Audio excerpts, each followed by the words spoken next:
the situation in the Gaza Strip is absolutely terrifying.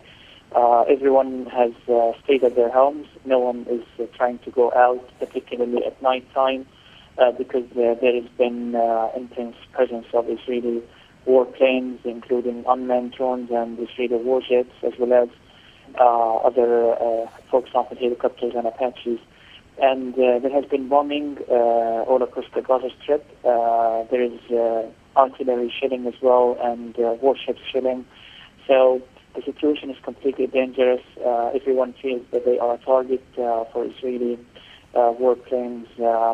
So we hear about stories of people who are targeted for maybe being outside of their homes. So everyone is trying to stay at home and avoid going out on the streets. Have the bombs or has the shells, has it got close to you personally? Yes, the day before yesterday, I had to leave my flat with my wife because there were sort of 7 or 8 blasts which hit very close to where I live, and the glass of my windows was smashed, and it was dangerous. So I had to leave my flat and move to my family's house in the north of Gaza district, which is actually a more dangerous area than where I live in Gaza City. But it seems that there is no safe place in the Gaza Strip. Every place is being bombed, and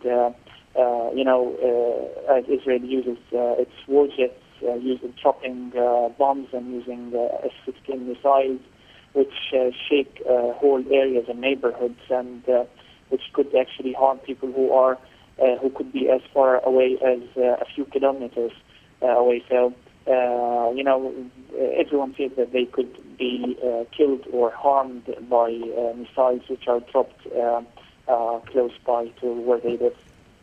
We are told the death toll is approaching 200, many of them children. Would that be accurate, do you think? Would that be, sorry? Would that be correct? Would that be accurate? Yes. The death toll was 174 6 hours ago. So I didn't check the latest number, but 6 hours ago, according to human rights organizations in Gaza, the death toll was 172. There were over 1,100 injuries. Now, of the death toll, there were 34 children and 28 women. And so we can see that mostly the fatalities and the injuries are civilian, and particularly women and children. It seems that civilians are paying the price for Israelis' attacks on Gaza. What is the mood of the people? Is it fear? Is it anger? What is the atmosphere? I think, I would describe it as fear and outrage at the silence of the international community as they sit idly and watch what is happening in Gaza.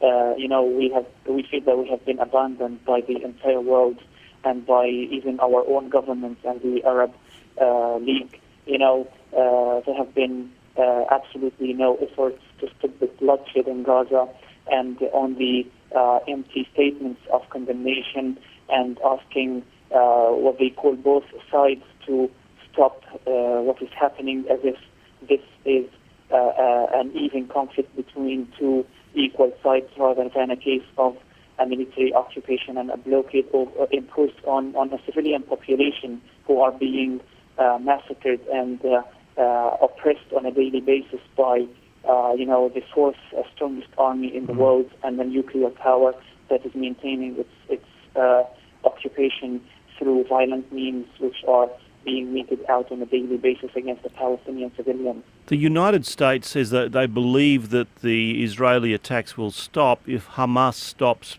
sending missiles into Israel, attacking. I was talking to a man in Tel Aviv yesterday who had personally been under attack. He was a civilian too. Well, normally whenever these, quote-unquote, renewed cycles of violence take place, the media gets distracted by the blame game of who started this, who is responsible for what is happening, and they blame both sides, Hamas, an organization, and Israel, a state, and occupying power for the bloodshed. So we talk about who started this, and if you don't stop, we're not going to stop. And we tend to forget the context within which this violence takes place. We tend to forget that this is the longest standing military occupation in the 21st century. Israel's occupation of the West Bank, which is illegal, Israel's occupation of the Gaza Strip and its blockade, which has amounted to collective punishment of the Palestinians, according to international human rights organizations. And, there is violence outside these cycles of violence. There is daily violence which Israel commits against the Palestinians. So outside these cycles of violence, even when a ceasefire is eventually brokered, Israel will not lift its blockade of the Gaza Strip. Israel will continue to shoot at Palestinian fishermen in their sea waters. It will continue to shoot at farmers. It will continue to prevent medical patients and students. It will continue to limit food supplies and gas and medicine. So this is violence that we need to talk about and hold Israel accountable for and force it to end its illegal occupation of the Palestinian territories. But it's probably easier to say from this distance. Yesterday I talked to a man in Tel Aviv. He's a civilian too. He was hiding in bomb shelters. His home was being attacked. We have... Yeah, absolutely. Absolutely. I mean, I hope that there won't be any Israeli deaths or injuries, and I hope that I don't agree with violence, but I'm just saying that we need to place violence within its proper context. We need to put things into their proper context. We need to understand that there exists a huge asymmetry. We need to, we try to sound neutral and say, both of you are wrong. But by doing this, what we do is abandoning the victim. It's refusing to recognize that one side is a primary victim being, victimized by its oppressor. I mean, there is an international consensus that Israel is illegally occupying the Palestinians. It's illegally blockading the Gaza Strip. So why shouldn't we recognize this? And then we can start talking about Hamas. Again, if Hamas is a terrorist organization, why has Israel failed to make peace with the Palestinian Authority in the West Bank, which has done nothing, absolutely nothing in the past 22 years, apart from engaging in peace negotiations? It has renounced violence, and it just sat down with Israelis and tried to make peace. But they have not, gotten peace. They have gotten just more bloodshed, more killings, and more violence. Do you accept that Hamas is a terrorist organization? Of course not. I do not accept Hamas as a terrorist organization, and I see that terrorism is a form of double-speak that is used by Western governments in line with their own interests. They classify organizations as terrorists when they are comfortable with this. So, if Hamas is a terrorist organization, we need also to talk about Israel's acts. Will we accept that Israel is a terrorist state? So no one talks about Israel being a terrorist state, despite of everything that I have mentioned so far, highlighting Israel's policies against the Palestinians. But we don't speak about Israel being a terrorist state. We speak about Hamas being a terrorist state. So I don't believe in this whole discourse of terrorism. Okay. I just talk about violence as a means, of coercion. Okay. This is how I see things. Can I ask you what it is like there? Is there food? Is there water? Is life going on, or is it totally disrupted by these attacks? Life is paralyzed here. I mean, I can't go outside. I mean, I told you that I had to leave my house a couple of days ago after my windows were shattered and a few blasts hit close to my area. When I left my area along with my wife to move to my family's house, it was around 6 p.m. and I was in the car and I was in a taxi, and the taxi that I was in was the only taxi on the street. I said that, I would lose my life at any moment. I said that, the car that I'm in is going to be targeted at any moment. So no one is in the streets. The streets are absolutely vacant. Yesterday, there was a case of 2 little children who were killed by Israeli missiles when they went out of their house in order to buy yogurt. This is a case documented by human rights organizations in Gaza. They said that, it's safe enough to go outside. So they went outside to buy yogurt, and the 2 little brothers were killed. Amir, 12 years, and his brother Mohammed, 10 years. Okay. Both of them were killed by an Israeli missile that directly hit them. So this is what it feels to be like in Gaza. It feels that you're going to lose your life if you go outside, if you expose yourself to Israeli war planes. Even civilians staying at their homes are being killed, So it's not if you stay at home you're going to be safe. Even people, we have families of 18 members. 18 members from the same family were killed after their house was hit, including 5 children. So we have another case of Hamad family. The entire family was killed. We have another case of Talara family. 8 members of the same family were killed. So this is the sort of violence that we need to talk about. When we talk about Hamas violence, it's wrong. I agree. But what Israeli officials are doing, they're counting how many rockets Hamas has fired into Israel. What Palestinians in Gaza are doing, they're counting how many people Israel has killed and injured so far. We don't count how many airstrikes, because we can't count airstrikes here. They're countless. We count how many people Israel has killed. Palestinians have killed 0 Israelis. Luckily, I'm happy. I don't wish anyone to die. But I'm just saying there is a clear asymmetry that we need to keep in mind when we talk about Israel-Palestine. Can I just ask you finally about your own background? What do you do? Your English is excellent. Have you studied overseas? I did my BA in Gaza. I studied English, and I did a master's degree in human rights at the London School of Economics in Britain. What do you do for a living? I work for a local human rights organization. I work also as a freelance journalist. Freelance journalist, okay. Are you've sent out, 16,000 people following your tweets now. It's an extraordinary document about what's happening there. Why are you doing this? To humanize the Palestinians, to show the world that we are human. We are not mere numbers. When we tweet, it's important to obviously try to portray or tell people what it is like to be in Gaza. But at the same time, we need also to tell people that we are not numbers. When we talk about Palestine, we say 18 have been killed.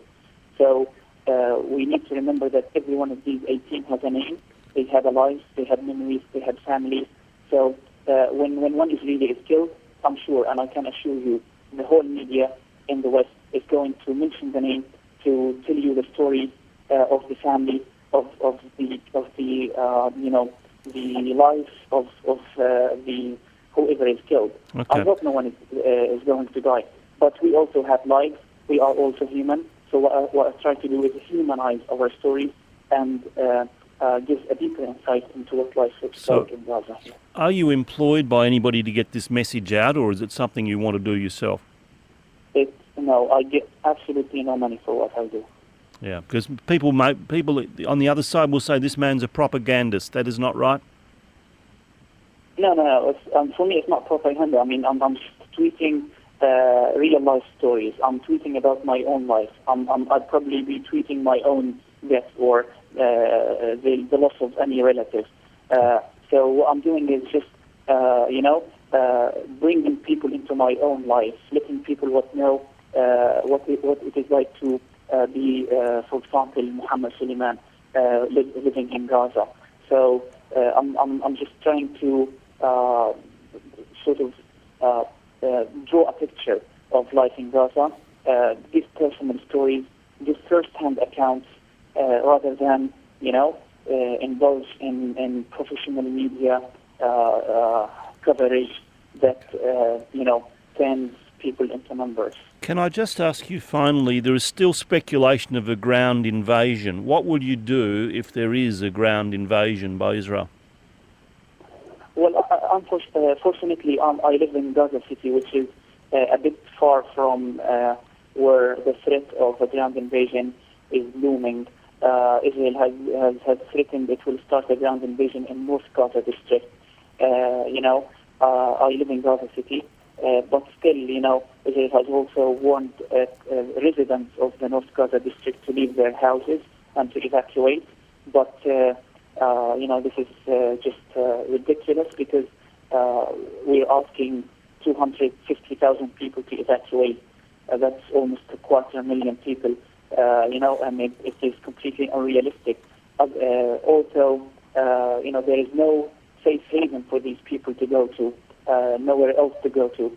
So people are just staying at their homes. Some schools opened their doors and allowed displaced people to stay at schools. But the situation there is Okay. absolutely miserable. I don't think anyone would wish to go to schools and spend even a few hours there. Mohammed, if necessary, will you fight personally?